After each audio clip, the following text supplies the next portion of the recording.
Welcome, everybody.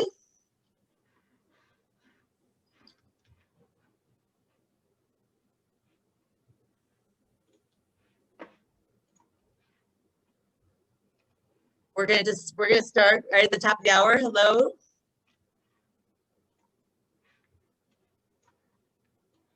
I recognize some faces.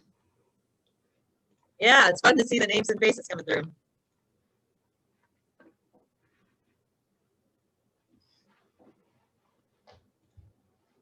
Okay, we want to respect everybody's time, and so we're going to start on time. Pablo and I are excited to be presenting to you this webinar on cultural intelligence and DEI. We want to give you some information right off the top. So Pablo, do you mind going to the next slide? So I want to let you know that first of all, we're talking about a topic that is really complicated, and we're going to be scratching the surface today. So we're excited to be here as your guides, knowing that this is a session that is going to be very informing. The work that we do that is facilitated and on site is a lot more of the equipping, where we can manage conversations and help to facilitate learning in a more personalized way. But our hope today is to give you some handles onto this topic and to be able to explain at a high level what cultural intelligence is, touch a little bit more deeply about EIDA, which is inclusion, equity, diversity, and access, specifically talking about how that interplays with psychological safety, race, and gender. And then not only looking at it from an organizational perspective, but also at the individual level. So Pablo and I will be interchanging throughout the time here. As a quick introduction, my name is Jennifer Mote. I've been working with Pablo for the last 7 years in Denver. My background is a Fortune 50 human resources and information technology, building diverse teams, working through equity with Fortune 50 employers, working with ERG groups, employee resource groups, trying to tackle the issues of diversity and inclusion in a global workforce. Also, for the last 15 years, I've focused on nonprofit leadership, organizational development, and executive development. So worked on staff at Willow Creek Community Church, and also have been coming alongside larger nonprofit organizations and for-profit organizations in the Denver area. Pablo, you want to talk a little bit about yourself? Sure. My name is Pablo Otaola. I am the CEO of Thriving Culture. I'm also working in collaboration with others on the EIDA Center, which does certification for inclusion, equity, and diversity. Officers, talent acquisition, etc. I've been in this world, which was not called DEI, for 20 years. It used to be called multicultural. It used to be called urban. It used to be called a lot of other things.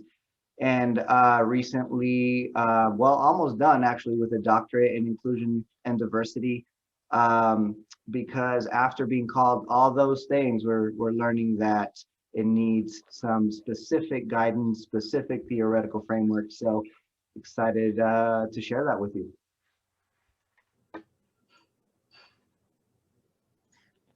So the first thing we would love for you to do is to go to slido.com and type in the code B as in boy 837.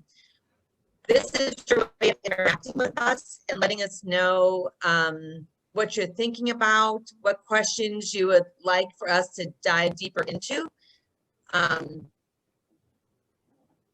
so I would just ask that you log in and do that. And then I will be able to track. What's nice too is you can vote up a question. So if someone's asked a question that really appeals to you and you want to make sure that we're highlighting it, you can vote that question up so it goes higher up into the list, and then we can make sure that we're tackling the questions that have a lot of enthusiasm and interest behind them. Okay, next slide. So to start off, the topic of cultural intelligence is something that started in 2003 as a study. And it began as organizations and institutions became more global, as technology connected us all the more through the internet and web-based and internet-based communication. So the theory actually started in Singapore, and there were two individuals early and out that started this work, and basically their whole premise was wanting to build teams that were really understanding of one another from a global cultural context. So this has a lot to do with cultural engagement, and it also has a lot to do with your capacity to be competent and to engage well cross-culturally.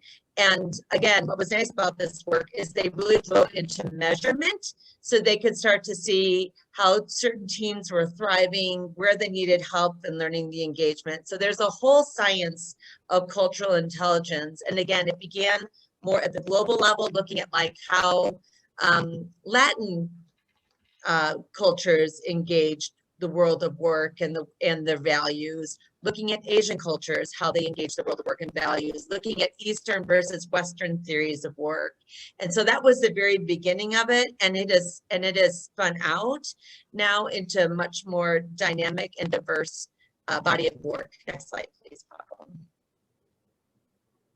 So now you can see what was starting originally as these big pockets of global understanding has now driven down all the way into the manager and the leader and their impact on of understanding cultural intelligence, because the research shows that people join great organizations, but they leave poor managers. So you can have great branding, you can even have this significant mission that people are very excited about. You have donors that are very engaged. You have the ability to attract incredible talent. But if your individuals in your organization aren't culturally intelligent and don't understand how to build a sense of belonging for other people, then you are going to have nothing but a revolving door. And we're going to get into that. But the main thing to understand is the definition of personal cultural intelligence, which is the center of this circle, is your capacity to be effective in cross-cultural engagement. And all the more specifically, your ability to understand how your fellow coworkers feel, not so much from a global context. Now we really want to drill it down to say, do you understand what it's like for an African-American female to be on your team and working with you?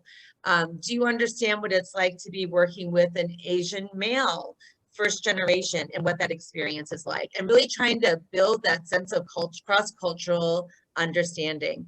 And so basically, this science is broken down into 4 different areas. The first one is your motivational level. And I think if there's anything that this year has exposed for us in 2020 is how motivated are you as an individual, as a leader, to dive into the race dialogue that is very much at play and has been present from the very founding, actually before the founding of this nation. But really, what is your willingness to engage these topics with emotional intelligence, psychological safety, with a strong understanding of the factors at play? So what is your motivation, your interest? Are you going to be a persistent ally? Are you going to continue to boldly express what needs to be said in meetings, even if it's tapping into something that's been a salt in the wound for quite some time? How does it feel to continue to advocate for yourself when you feel like you've said it over and over again? So what is the motivation like on both sides of that factor? Cognitively, do you even know what to ask? Do you know where the resources are? Do you know where to go to build up a better understanding of how your culture and your perspective is similar or different from others? And do you have an understanding of the impact of your actions? And do you have a sense of the implicit bias that you're bringing into every situation? So this cognitive piece is a little bit of what we're going to be trying to give you guys some pockets of information today. Again, at a very high level, understanding that you really need an expert to go deep into this with you. Then from a metacognition, then you get to start thinking about your thinking and thinking about it strategically in real life. So are you aware of, and do you have an ability to plan for multicultural interactions? And do you also have the ability to repair when those conversations are not going well? So it's not only planning well for it in the moment, it's also thinking back on something and saying, where did I miss? What do I need to do differently? How do we repair? How do we continue to build a strong strategy so that there's alignment? And then behaviorally, kind of talking about that repair piece, what is your ability to adapt when working and relating to other people? So it's not just thinking about it, but when you're in that live moment, how do you watch your tone of voice? How do you make sure that the quiet people in the group are speaking up? How do you make sure that you're bringing up hard topics so that it's not always up to the people who've been harmed to bring up a hard topic? How do you let leadership know, hey, you're being very silent in a place that needs a voice here? So how do you behaviorally act in order to bring about what it is that you need? And you can see that all these things are like a cycle that interplay with each other. And so what's nice is this is a skill set that you can grow if you give it the focus and attention that it deserves. And it can be measured not only for yourself as a leader in a 360, but also for members of your team, because the impact is significant. Pablo? Yeah, so why are we still having issues? I mean, it's been around since 2003. What, you know, it's a science, it's a product, and why are we still having issues? And that's because the work is not sustainable, because leaders change, social context changes, and to make it sustainable, and within an organization, the question in 2014 started to be asked, how do we take this, actually 2010 started to be asked, how do we take this learning modality into an organizational model and framework? And so years later, the first dissertation, 2016, with the first instrument, quantitative instrument, and it broke CQ down into 3 areas. Now, what Jen Mote talked about is the area down here, leadership. But then it also broke it down into processes and routines and structural. So how likely is a process and a routine going to set up cross-cultural engagement, as well as structures, which measures the same thing, but from an authority level versus a process level. So this process level kind of connects people and systems. And so the reason that this is important is because leaders hold the power to change or maintain everything in an organization. So leadership, if it has low CQ, it'll maintain the majority cultural values that are actually creating processes and routines and structures that are inequitable and non-inclusive. The processes themselves, there's usually not enough processes written down for all the situations that Jennifer Mote talked about, as well as any other cross-cultural engagement that does go well. How do you plan for that, or that didn't go well? So let's just say there was a few microaggressions in an organization by the same person to several racial minorities or several women or several people with varying abilities. And all of a sudden in today's world, and this year specifically, there's this larger willingness to speak out. And all of a sudden, HR doesn't know what to do with a process. All of a sudden, a leader can't go to a handbook that says when these kind of things happen, we do this. And because there's this sticking, this place where leaders get stuck and organizations get stuck, there's never usually structural change, a position or a team that's knowledgeable in this to be able to develop a more culturally competent organization. So the way to assess this is through 5 factors and 21 item measure. This is what first took the individual CQ model to an organizational one back in 2016. And it measured leadership behavior. So within this circle, it also measures leadership behavior, organizational adaptability, training and development, which is usually the space where most people in organizations go. We're gonna go train. We need training. Well, let's measure how adaptable people are to that change. Organizational intentionality towards cultural competence and organizational inclusion. The thing that thriving culture has done is created a couple more factors and doubled the 42 item measure, because what was lacking back in 2014, 2016 was the development of organizational inclusion. So it added sense of belonging and employee intent to leave. And what these two factors do that were added is the CQ, the cultural intelligence research with sense of belonging has showed that employees with high cultural intelligence will 100% of the time leave a low CQ organization. And that's a problem, because if we don't have 3 to 5 years to change culture, well, 3 to 5 years is what it takes to change culture. And if people are leaving earlier than the 3 years, then we end up in this repetitive cycle where the culture never changes. And we spend a lot of money and time, again, usually just on training, but we don't create the processes and routines that become, and structure change that become sustainable for the organization long-term.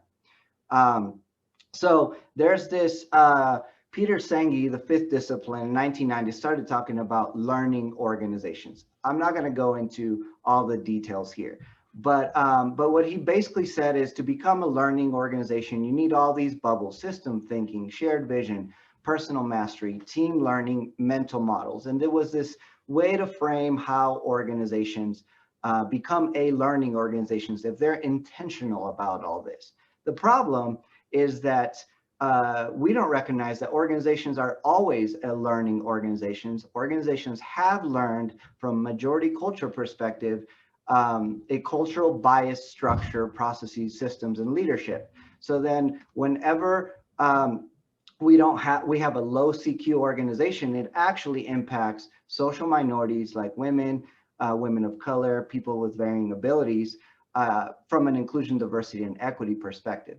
There's we don't belong because it's not fair.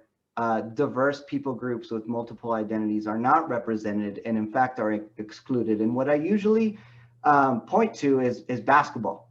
Basketball was not created for people like me, 5'7" and not a superstar, right? Basketball was created for people that can touch the rim, and those are the people that get paid big bucks, right? Well, you're probably sitting there in a US-based context that treasures competitiveness, innovation, entrepreneurship as a cultural value, and are saying, rightfully so, the top people are absolutely supposed to have access to that. When you're not, Pablo, you're too short. But that's how you build competitive sports. That's not how you build an organization. An organization needs to be inclusive, equitable, and diverse so that people have a large sense of belonging. And if we're not tracking that through an actual framework, then we're actually being exclusive, inequitable, and diversity will just fall apart over time. So CQ and org CQ is just one, right? What are the frameworks that are involved in DEI?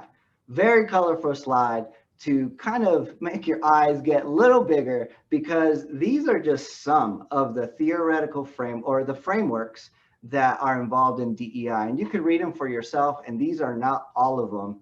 But what DEI does, what good DEI does, is it takes all of these frameworks of human development, gender and racial theory, systems theory, change management, and it creates a theoretical framework. Now, you should be sitting there and maybe you stopped writing, right? And you started to think like, I'll never learn all of these. Rightfully so. That's why leaders right now are feeling stuck in the organizations. They don't know what it takes to make this sustainable, and why this work needs to be guided by experts. So what we do, and what is not, it's not proprietary to us. This process, the theoretical framework that we've developed, is proprietary to us, but the process is to create a framework and then go through a process of development.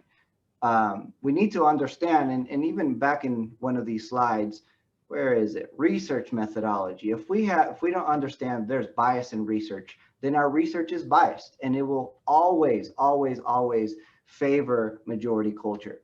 So what we do is we are thorough in our mixed methodology and our research analysis, which is step one.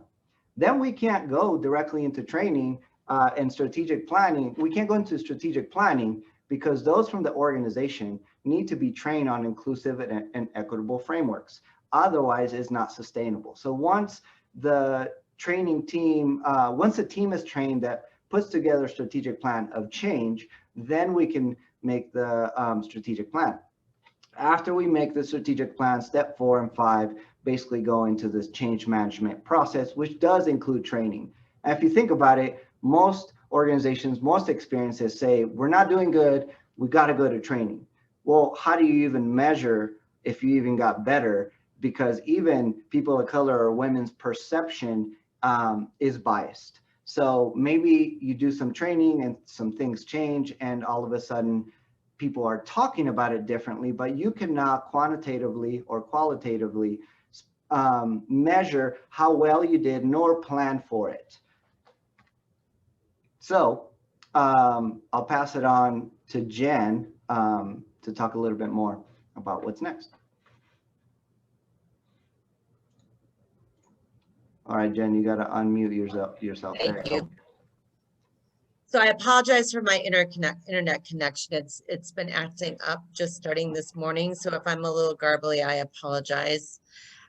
The importance of having a guide is really essential in this work because of two things. Because of the level of complexity that you saw in the puzzle, and because it requires almost all of your story to lead well and to understand how you move and engage in these places. So part of what's also helpful is having that confidential coach, somebody who you could say, hey, can I run a scenario by you? Hey, I think I have a blind spot on getting this feedback on 360s. I didn't realize that I had this bias. Are there tools that you can give me to help me to understand you know, how to engage this differently, how to understand, you know, gender bias a little bit more, maybe even to understand just my own strengths and maybe where I can move a little too quickly for the rest of the team. All those different things are ways where you need a guide to not only understand things at the organizational level, but the interpersonal level as well when you're trying to form and shape your own managerial and leadership style. So next slide. And this is just one slide that I highly recommend that people reference. We love to look at the Lean In organization, and they do an annual study of women and work. And this is out of the 2020 study that was just released. And we're going to spend a little bit of time unpacking this because this is a crucial slide to understand the world of work when it comes to race and gender equality or inequality. And so basically we were making reasonable strides in the world of work with women, starting to get higher and higher levels of percentages of increase. It is still not satisfactory, but it was a wheel that was starting to be in motion. We're going to talk a lot in the next part of this presentation about the impact of COVID on this slide, because it is disastrous what is happening because of COVID. But basically what I want to point out to you is what happens to the world of women when you get to from the entry level mark, which is, you know, almost 50-50, right? Almost everybody moves into the world of work after high school, college. It is a very equal distribution of people entering the workforce. People need to make a living. People aren't necessarily in partnerships at that point in time. Everybody is an individual contributor and wanting to get into the world of work. But then there's this concept called the broken rung, and that is the issue of what happens from the entry level to the manager. And if you really want to do a deep dive on this, I would highly recommend listening to some podcasts by the woman who founded Lean In. She's the COO. All of a sudden, I'm forgetting her last name, Cheryl. I will pull it up for you. But this is the numbers, and it's absolutely incredible. For every 100 men that get promoted, which is a given, for every 100 men that get promoted, 85 women get promoted. So we're already operating at a deficit right there. And what's even more challenging is of the same 100 men, 58 Black women are being promoted. And of 100 men, 71 Latinas are being promoted. So you can see that there is a significant cliff, and we need to understand that this is systemically built in and baked in to biases and to culture. And part of it stems from, look at the C-suite. 66% of the C-suite are white men. 78% of suite seat people are men of color and white men. So women only steer the ship of 21% of all organizations, which means that the policies and the procedures in place are not female friendly, are not flexible. I should even say female friendly, because that's the bias speaking right there. They are not workforce friendly. They are not work-life balance friendly, and they don't take into consideration all the things that people have on their plate. And so part of what happens is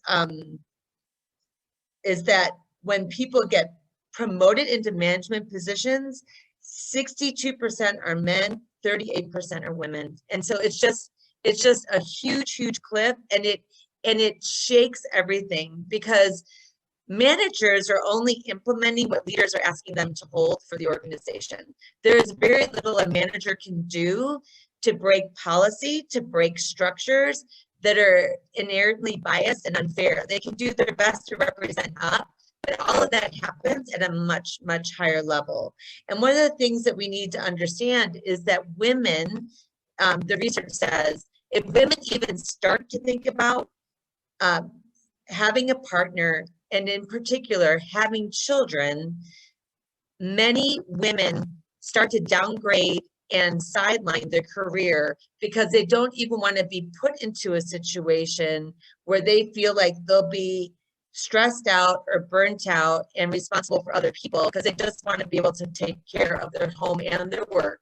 And what really should be happening is that organizations should be building a work culture that is considering that all workers have childcare issues. Not just mothers, but fathers too. And how are we dealing with this in a way that doesn't have a built-in, baked-in gender bias? Because right now, 76% of mothers who have children under the age of 10 say that child caring is one of their highest priorities. Ironically, only 54% of fathers with the same young children report that being a concern. And that's because of the gender bias that women are doing 1.5 times more work after work than men, which equates to 3+ hours a day, which is another part-time job.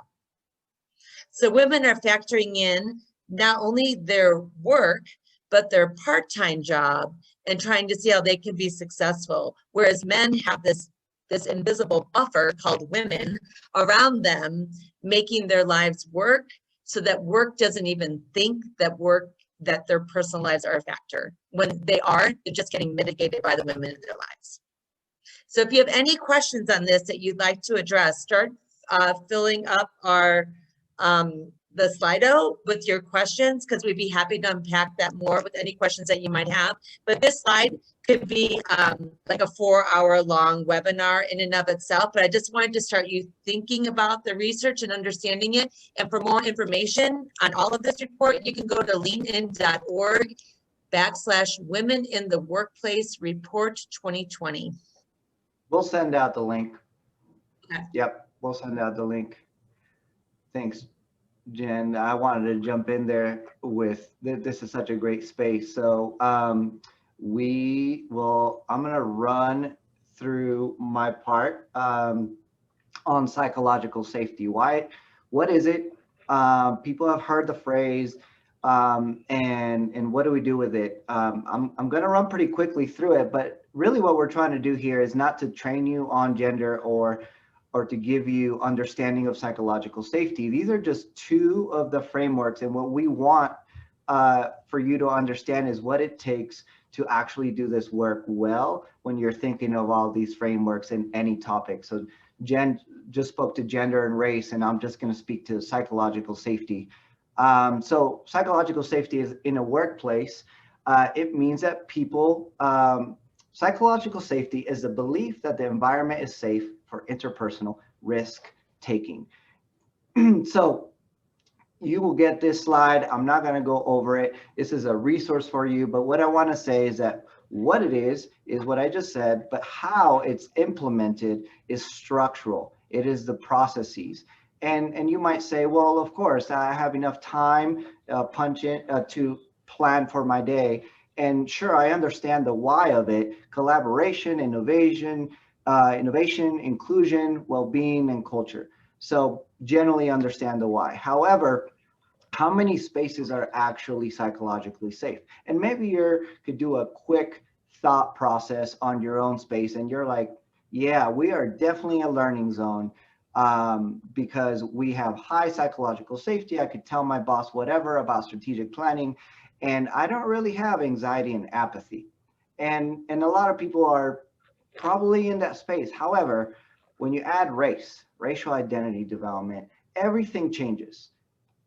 So going back to this slide, all of a sudden people are either in the comfort zone, I'm comfortable, I don't want to talk about race.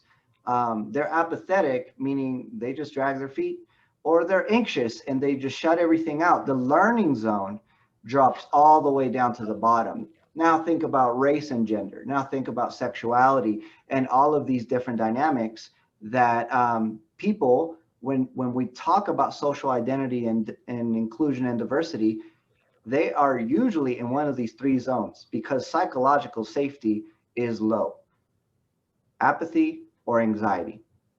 That's not sustainable. The way that what is sustainable is actual structural change that regardless of leader and their comfort, there's a process and policy that could sustain the work or speed it up. What is needed is a culturally intelligent organization with culturally intelligent leaders that are willing to risk, that are willing to be curious about culture, that are willing to be able to engage in such a way that they will hit that stat. This is an amazing stat that I always point to, that over time, highly culturally intelligent, diverse teams outperform any other team by 300%. Imagine that. In 3 to 5 years, your organization created psychologically safe spaces that are cross-culturally competent and sustainable so that 300% of your work is actually better than not, or better than now. That's the goal, but we don't usually get there because, again, we either get comfortable, we're apathetic, or we're anxious about the work. We do not continue to lean in personally and structurally to become a learning organization. So what we would like you to do is include some questions. We're going to take about 10 minutes, maybe a little bit less, to engage some questions that you have. So first, just take a second to think, take a minute to think about what questions this brings up for you, as well as what you want to learn more about. One thing that we want to make sure we mention again, and Jen mentioned it at the beginning, is we usually, especially in the Western culture, say, what do I need to do? Well, one thing is to accept that this needs to be work that's guided by an expert or it will not work. Trying intent, motivation in the CQ process is not enough. There needs to be knowledge, expert knowledge of this. So what you need to do is first accept that, and then release the pressure of you being the one, the individual in an individualized society that needs to do something to change something. First, you could change yourself. You can be part of webinars and read books, etc. But if you're not guided by an expert guide organizationally, this work is not sustainable. So that being said, what further questions about organizational culture intelligence, the DEI process, and the overlap of CQ and DEI do you have? So I see some questions coming in. and we'll just wait for maybe another minute. Feel free to vote up some questions.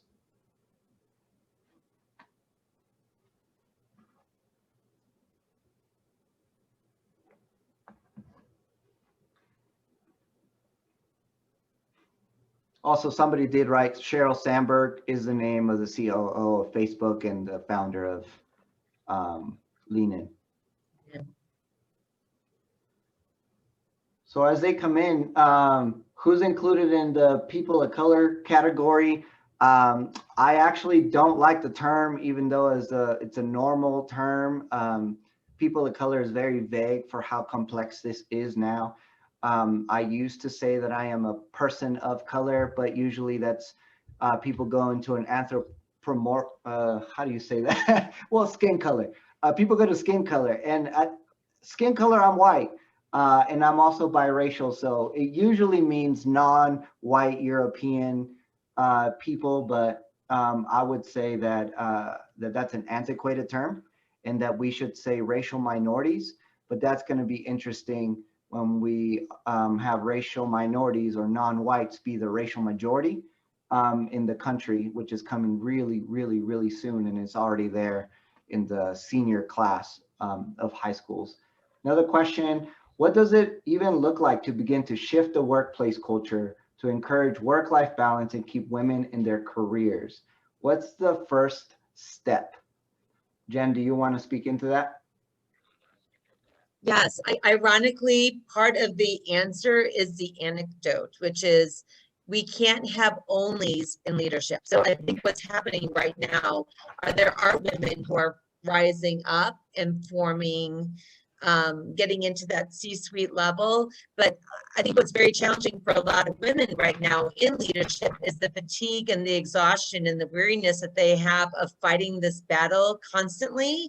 So I would say one of the first steps is to get more women fast-tracked and promoted into your workforce. We're going to show a slide, and I'm going to do a deeper dive of this, but because the facts are that 50% of senior level women are consistently taking a public stand, underline the word public stand, over gender and racial equity at work, compared to only 40% of senior level men. So ironically, part of the solution is getting women fast-tracked into those positions of leadership and mentoring women. I would also say, you know, rolling out a survey that the Thriving Culture does of your culture can give the data for willing leaders, even if they aren't female, and even if they are male, or let's say they're all men that are white, or just have these biases and blind spots to them, then that data in the heart of a person who is motivationally, you know, high in CQ can also change the culture. But you're going to also need to have resource groups that are formed of your employees saying, this is what it means to me to have a workforce that works, you know, to be a part of a workforce that makes me be an excelling employee in your space. And so having those open, challenging dialogues, it's definitely a journey. Yeah, and I would add that if the framework is not, the framework needs to be changed. Why do we even need this? Why is this a problem? Why do women even need to be part of C-suite, etc.? Sure, there's a legal part in hiring, but what's the why, and the how matters as well. So if the why is not because of either a value to this or an understanding of the 300% business metric, it won't change, because bias remains over time unless there's an intentional change. And from a male perspective, a cis male perspective, I would say that my own CQ on power dynamics and gender needs to change, so that there is an actual empowerment that is not at my expense, but that centers somebody that's other than me. When we center the goal around otherness of majority culture, so when we center the goal to women away from men, then now we can have business goals and promotion goals advancement goals, performance improvement plan goals for men to be able to understand they are no longer just what's it called, evaluated on end result, business production, whether that's nonprofit, for-profit, or whatnot. Also the process of inclusion, belonging, women being promoted, leading diverse teams, that is all part of the evaluation as well. And that will start to change an organization. But it does need to start at the same time with individual men leadership CQ, so that there's intentional goals that are placed. I'll speak into real quick one of the questions and then we'll move on. And that's, who are the experts? This is, I think when we just think about DEI or EIDA and think about experts, it's such a new world that we're like, who are the experts? I don't understand the qualifications. Well, think about money in organizations. Think about yourself and your own budget at home.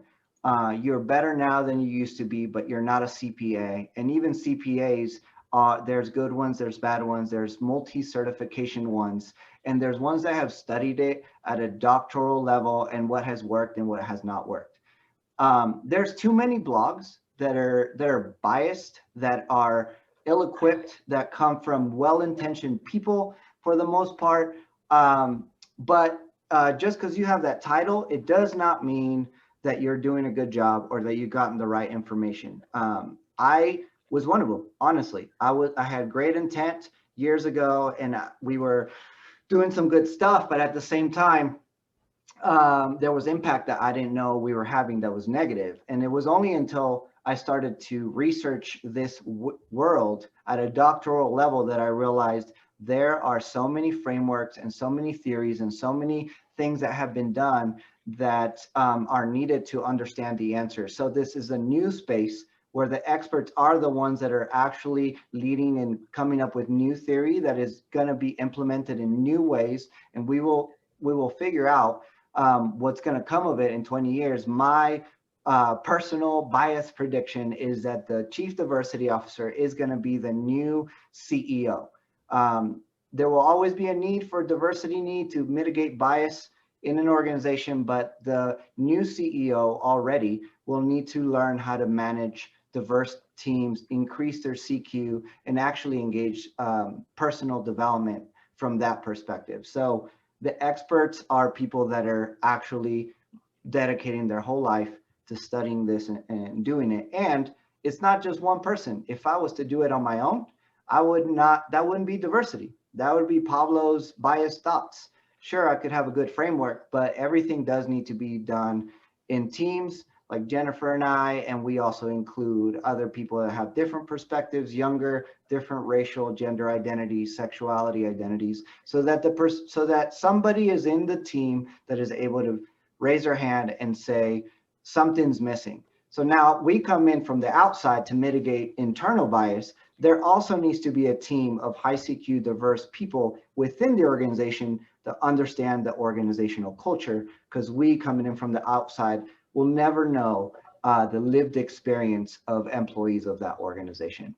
So keep on putting the questions in, voting them up. We're going to move into the organizational part of this webinar. And at the end, we'll be able to talk a little bit more about the questions that are coming up. Again, like we said after the first webinar, we will be using these questions that are voted up the most to create 10 to 15 minute videos of us just speaking into a question. There's an organization that has low CQ or no CQ. That's not possible. It has low CQ, or somewhere there's an assessment and now we have a plan. Well, there does need to be an understanding of an organization to do the change management process well. Next webinar on January 6th, we will talk about the change management process. We just want to model a little bit of what it looks like. So there is many organizational models of structures, but one of the ones that Thriving Culture focuses on is Burke-Litwin. There's several. We're only going to go over one because it does bring a pretty big umbrella of an understanding of an organization and what needs to change. So here it is, a lot of boxes, a lot of colors. Here's how change happens. As you can see in the bottom left, when I don't scroll, change starts externally. So there's some external factors that happen, and all of a sudden leadership at some point feels the pressure to change. Maybe, as you could see, it actually also affects individual performance. So when individual performance changes because of external factors, then you have the need for change. So leadership, like we said, holds power. Even if entry level and middle managers start to say something, say we need change, they don't hold any power at the end of the day. They could be fired and replaced, or they could be placated and replaced or not heard long term. That happens to racial minorities and women all the time as they raise inequity issues. Leadership feels this need for change, and let's just say it starts to happen. And so what they start to look at is their strategy and mission first. Where are our values? How do we achieve our mission? And can the organizational culture affect it positively or negatively? Because everything is shaped from leadership, who shapes strategy and who shapes mission. And they all work interrelated. Those are the transformational factors that are absolutely needed to change. So if you're in any organization of any side, if the CEO and the C-suite or those at that level change too slow, change too fast, don't have the right information, don't have experts that are coming in from the outside, working with experts from the inside, it's just not going to happen. And in 5 years, we're going to figure out that the training that happens over here weren't sustainable because leadership didn't change strategy, mission, and value. So this is how that looks like. We're going to pursue this mission, and here's the 10 words that it'll take to describe that mission. If that mission doesn't have language change, it is highly likely that that whole process of DEI is not going to happen. So whatever your mission is, whether it's sell this widget or reach this population or serve this other population, unless there's strategy and mission change at the top level that is written down, experts are brought in, research just shows that it's not going to be sustainable. Those are the transformational factors. Then you get to the transactional factors. You could change some of those, but they're not really going to cause lasting organizational change. And that's management practice, that's structure, and that's policy and procedure. Very much a big part of organizational CQ assessment, but that is not the only part that needs to change. That comes secondary and through a lot of training. So you could see that even though structure is part of the process in the change process towards DEI, if leadership, organizational culture, strategy, and mission don't change, then it's not going to be sustainable. All of that affects the work unit climate. Whatever the work unit is, it could be per state, per market, per city, it doesn't matter. All of that affects it. It affects the motivation of employees and their individual needs and values.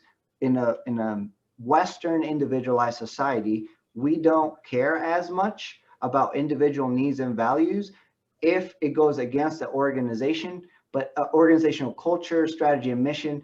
But usually if racial minorities, women, people with diverse abilities, etc., are voicing their individual lived experience, their varying cultural values, and it's different than strategy and mission, that's when there's conflict, that's when it becomes unsustainable. All of that affects how a team and individual performs. So let's do an example. So Jen's going to take us through COVID-19 and this whole thing. Diversity inclusion. Thank you, Pablo. So COVID, as we all have had our own lived experiences of COVID, obviously it has transformed the world of work. What used to be for many people a place where they would drive to work and be face-to-face with coworkers and collaborating on projects and doing work in real time in person has now become work where you might not even have your job anymore. So there are a lot of individuals who were in that first rung of work and now have lost their jobs because of being in the service industry or working at a hotel or entertainment. So there's just radical unemployment that is taking place because of COVID. And then you also then take the people now who have jobs or feel like they might still have financial security, but all of a sudden their world of work is in their house somewhere, whether or not that element of their living space had the ability for them to work from home.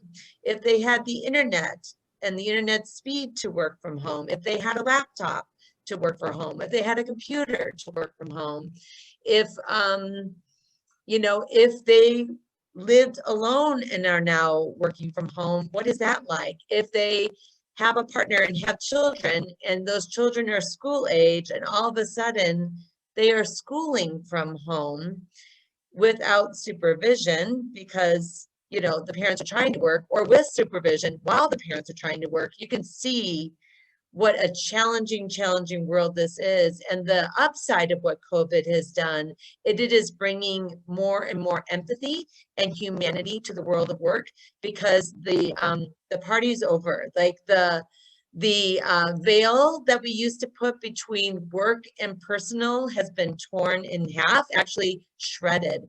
And now even sometimes, the jokes are, about people being in Zoom calls and a kid comes in or a dog comes in or 3 kids come in, or, or you have bad sound quality like I'm dealing with today. Things that never would have been an issue previously, all of a sudden are front and center. And so the need for empathy and the need for a more human understanding of how our work is moving is actually something that is changing according to the research, but it is still slow moving. Can we go to the next slide, Pablo?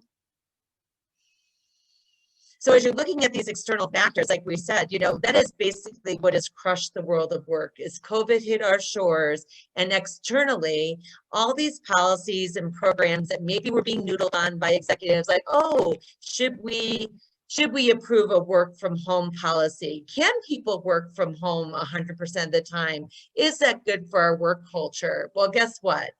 March 15th hit and we all had, stay at home orders, and all those policy decisions were suddenly ripped in two. And it was like, okay, we just got to scramble and innovate. So actually all the research shows that when things are in this much disarray, it's actually the best time to change your policies and processes and procedures. So I wouldn't say to your organizations right now, if you're a leader, hey, we've had enough change.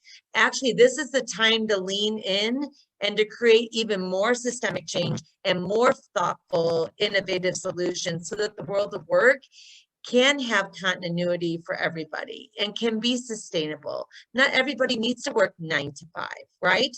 Some of your best thinking can be after hours that were traditional, or even doing something like the Latin culture is doing. Like, what's it like to have a siesta time where from maybe 12 to 2 or 3 in the afternoon, most of your employees are off work and then people are picking up again after dinner. I mean, there's so many different ways to be thinking through this and thinking through creative solutions.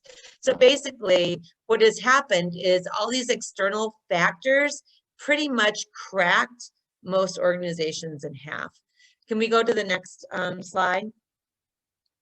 So basically right now, what's really important to understand with COVID is that this we all are aware, like that even medically, that COVID has not had an equal kind of impact.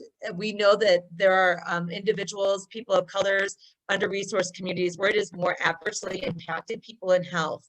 And so I think one of the biases that we even have when it comes to COVID and how people show up to work is the fact that, like, the people of color's communities, they are dealing with more grief, more interpersonal loss, maybe than other communities are because of death rates and death tolls.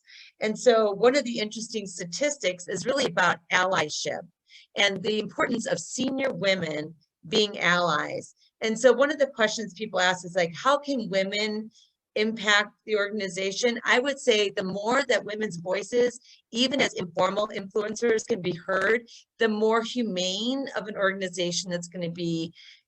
designed because women are creating a world of work with a more authentic and full view of all the variables at play. We're not pretending that other things don't come crashing into our work. So let's center the reality of that scenario and saying, like, I may be caring for adult caregivers. I may have two very sick parents right now. And now all of a sudden I'm dealing with extended family who might need my care. And I thought there were some really interesting slides here talking about like the ability to even express grief or loss at work. It is very, very low. Only 6% of men feel comfortable talking about grief or loss at work. So you can imagine they're not designing policies around this, right? Because they don't even want to talk about it. 10% of women are that don't feel comfortable about it. But what was really a discouraging statistic for me is that of all Black women, 85% of Black women do not feel comfortable talking about their experience at work because it isn't heard well usually, and it isn't always related to, and it gets discarded. And so these individuals are often trying to deal with an amazing amount of work. One of the other statistics that I thought was very helpful for people to understand is that 1 in 5 women who are Black do not live with a partner who is helping with workload or childcare load. So in a season now with COVID, where people are taking on 100% of everything, 1 in 5 of your workers that are Black female do not have anybody in their shared living space that can help them achieve what they need in order to take care of their household and their work life. So this advocacy part is really important, and having the courage to speak up and share from your perspective is what's going to change things.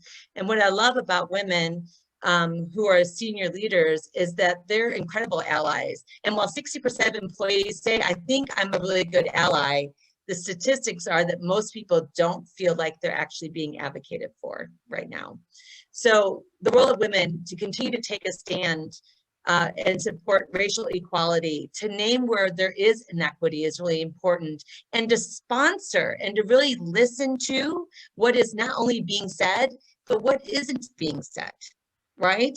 What's the 2% more that you're not saying to me right now? What's that last 2%? So you keep drilling in, and as trust grows, listening to all of the realities. So if you're hearing on the news different things than what you're experiencing in your own life, and yet these individuals are not sharing about it in the workplace, it's because people are afraid that they will have adverse impact. And a lot of these individuals, especially at the entry level, are very concerned about financial security. And so they're not going to speak up and say things are hard because they don't want to be the ones on the chopping block, especially if they think their performance reviews are not changing at all based on the reality of what COVID has done. So if you haven't even expressed to your employees that we understand that performance is going to be different in 2020 than what it used to be, if you don't make that normal, people are certainly not going to be expressing vulnerabilities because they don't want to risk financial instability in a time where everything is in upheaval. So I know I kind of jumped around to a lot of different topics in there, but I think being able to do a deep dive on this slide is really important because that active listening to personal stories about bias and mistreatment and what's happening in the world is what's going to change everything.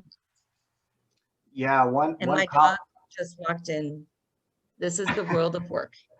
Yeah. Yeah, I blocked my door, so my dog can't get in, but usually he does. Usually he's part of it. One comment too on this is that we just engaged this from a man-woman binary.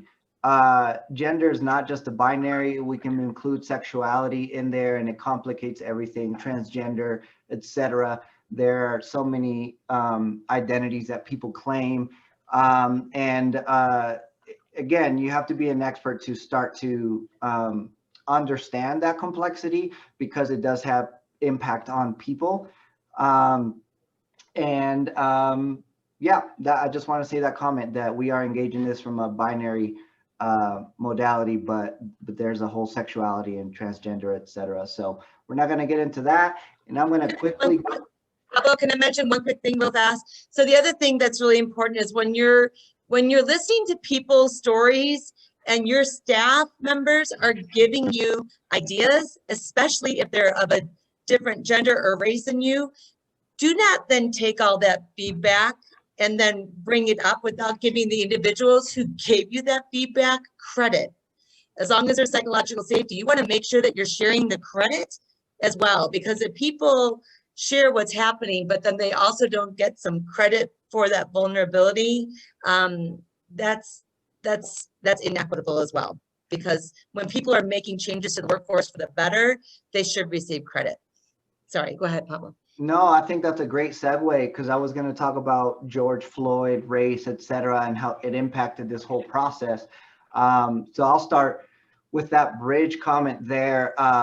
Just because somebody has a lived experience, which needs to be valued, cited, like Jen said, it doesn't mean that that person knows all of these frameworks and this change management process. So the suggestions and recommendations also need to be validated through research and through global best practices for this.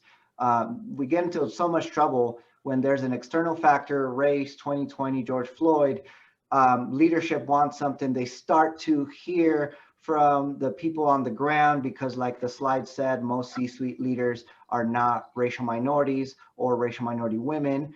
And all of a sudden, the recommendations don't come from a holistic understanding, systems thinking, change management thinking.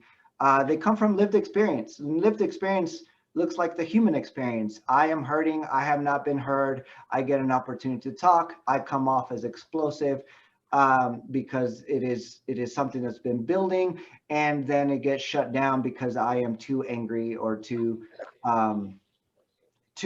big, honestly.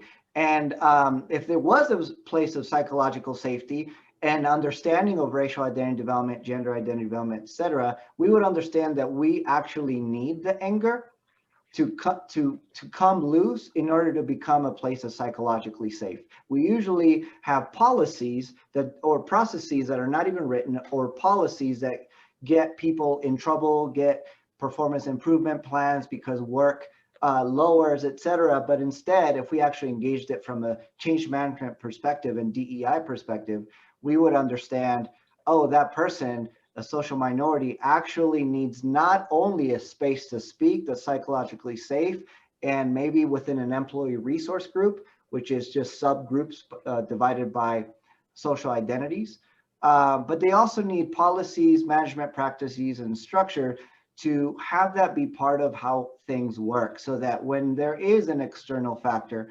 leadership that is high CQ and diverse is ready to engage that change process. They're agile because their mission and strategy already is. The organizational culture supports it, and their structure, management, practice, and policies are ready. They're already set. It's better to think ahead with an inclusive, equitable workplace that can support diversity and diverse external factors than to just be hit off guard.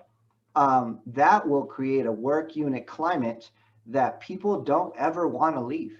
These kind of organizations don't really exist. There's a lot of people that the top 50 diversity and inclusion organizations, there's a lot of metrics that are out there right now that are good. They're good boundaries, but they're very incomplete, because really, if we don't change culture, we're not changing anything. If we don't change leadership and their CQ, individual CQ, we're not changing anything. And all of these statements on race are not sustainable.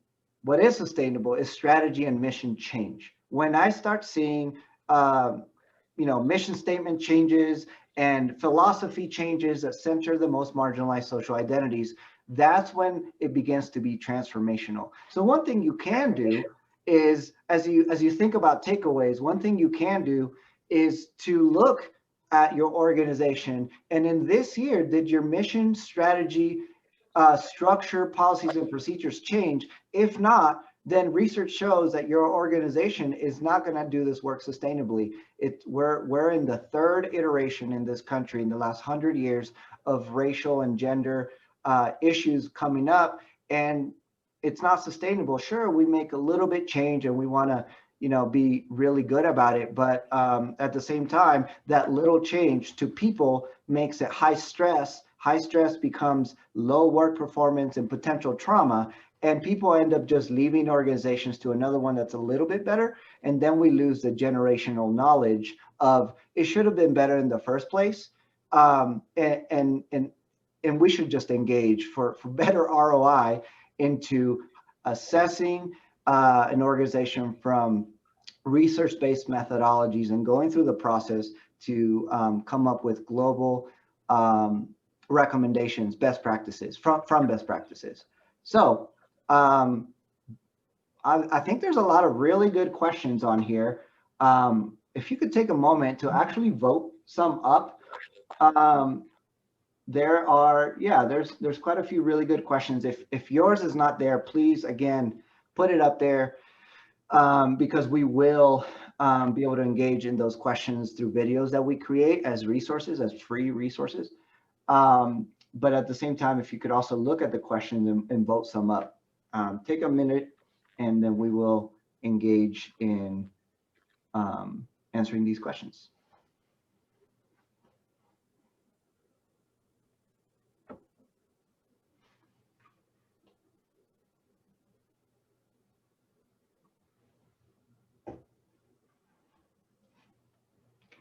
There's two questions battling it out.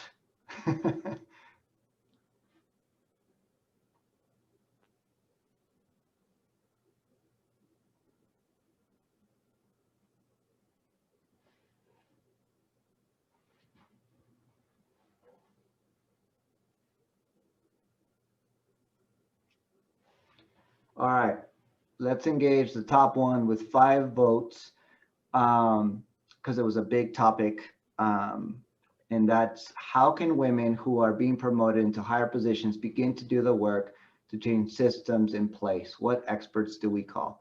So I'll just say this from the beginning. One woman or a group of women, 3 to 4, that don't have the power, authority, financial resources allocated and engage a change management process with a culturally intelligent framework or a DEI framework, whether it's Thriving Cultures framework or another, it's just not sustainable. And that's what we usually do.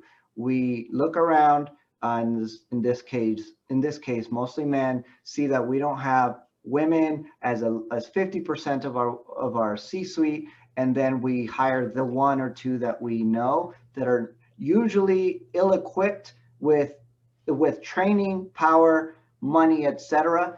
And then over time, that becomes not sustainable. And as men in our bias, we will point to that woman or women group and we'll say, see, subconsciously, right? We won't say it consciously, but subconsciously we'll see, they should stay in the home or middle management or entry-level positions because what they did was not sustainable. Well, we can ask somebody to write on a piece of paper, but if they don't have a pen with ink, with the time to actually write, we can't judge somebody on systems change when they don't have the resources. So if we go back to the organizational CQ framework, they actually need access to change everything. And I will say with this one thing too, and then Jen, I would love for you to comment, is this is not about women, this is not about racial minorities, this is about all people thriving because all people feel psychologically safe, all people have the resources, all people are in the process, feel heard, etc., so that there's an equitable, inclusive organization that can sustain diversity. So let's continue to talk about women, but it's not just about women, it's not just about race. Jen, how would you respond? I would say a few things. First of all, the fact that hopefully there's a hunger within the the participants on this call to be change agents within their organization, because the one thing that we're noticing, especially in a COVID workforce, is that leadership is not positional. And I know I'm going to fly in the face a little bit of what Pablo is saying here, but if you're waiting for those 1 or 2 women at the top of an organization, if they're even there, to change everything on your behalf, that you can see what a large role road ahead that is for them, because they're dealing with only syndrome, right? Which is very, very challenging. And if you want to go to the leanin.org website, there's an incredible podcast episode on being the only that I thought was absolutely phenomenal. I think women and men who are allies of women need to understand that if you don't have diversity and belonging at the top of your organization, you are underperforming. Yep. Period. And what's interesting is it's a bit like the effect of alcohol. I heard this in a scenario once. I thought was so funny. When it's like the reverse of alcohol. Do you know, like when people drink alcohol, they think they're like funny and like they think they're really sophisticated, but actually they're kind of diminishing their own results. That's what happens. Basically, that same effect of having homogeneous teams is like the effect of alcohol. You're drinking your own belief that we have this, we've got this, what we see is reality. We're running, we're running hard. The reality is, if you do the hard work of building truly diverse teams that belong, which requires a lot of grit, those teams actually are the healthiest and outperform other organizations hand down. So even though it feels clumsy, even though it feels awkward, even though there's 15 conversations that feel like they're going wrong before they go right, your team is actually bonding and understanding what it takes, and they are building a better organization that in the end is going to outrun and outlast any other entity. Because what you're doing is you're fundamentally mitigating threat from your organization. If all people feel like they belong, if all people feel like they have a voice and they're contributing their knowledge, skills, and ability, and they're being mentored, then the threat levels are very low to creativity. But if you always think that you have to watch what you have to say, or did I position this right so that people in authority will hear it, creativity is stymied. And so I would say for the individuals who really care about this, first of all, I'm always about facts are your friends. You never know, like, what size you are or like what your weight is until you get on the scale, right? So facts are your friends. So I would say gear up, get really well versed. This research is out here. I mean, this Lean In website is remarkable, and it's driven by McKinsey, which is one of the most premier professional services research firms in the world. And so this is the gold standard. And more organizations are signing up to say, I want to participate. So maybe even sign up your organization and say, we want to be a Lean In survey taker for 2021. We want to be part of your research, and start reading Sheryl Sandberg's book called Lean In, because as soon as I read that, there was something in me, that lived experience, that said, dang it, I know I did elements of this. I didn't realize everybody was doing this. This is systemic. This is a problem. We've got to fix this. Yeah. So you really have to lean in and do your research, because facts, I think change things when you've got a motivated leader. Yep. So now imagine what Jen said, and then include race and do your research on race, and then sexuality, and then all these things that you will not have the desire to learn. Maybe you do, but that desire, that motivation will be lower. So yes, continue to learn, but that'll take a lifetime to learn, and research comes out all the time. So what is actually needed is for you to do the work, but also to bring in a firm that does this for a living 40 hours a week or more. And it's a diverse people group that understand research from different aspects, so that they can come in with a product rather than you trying to create your own product from scratch. Again, you can do your own budget at home, but you don't file a $50 million organization's IRS forms, because you do not have the expertise. So yes, do your work, and at the same time, bring in people that have already done the work. to be able to help out. So we have a couple more minutes, not enough to answer those questions. So I'm just going to go to the last slide to talk about this next seminar that we're doing January 6th, because that all of you on here, I would assume, want to change, understand the complexity now, but what does it actually look like to be in the change management process? What change management frameworks, and there's so many, do I use? Most people know the popular Cotter's 8-step model. That's just one, and that does not work with race unless you overlay race and all these other things. So we invite you to that so that we can continue to learn from each other. Thank you for the questions. Please reach out to us. We will send out some resources for some more personal learning. We'll send out these slides, and it'll take us a few days to get that out to you, but we'll also have this video for you to be able to come back and remember some of the specific things that we talked about. So thank you so much for coming. We hope to hear from you. Sign up for our newsletter if you have not, and have a great holiday season.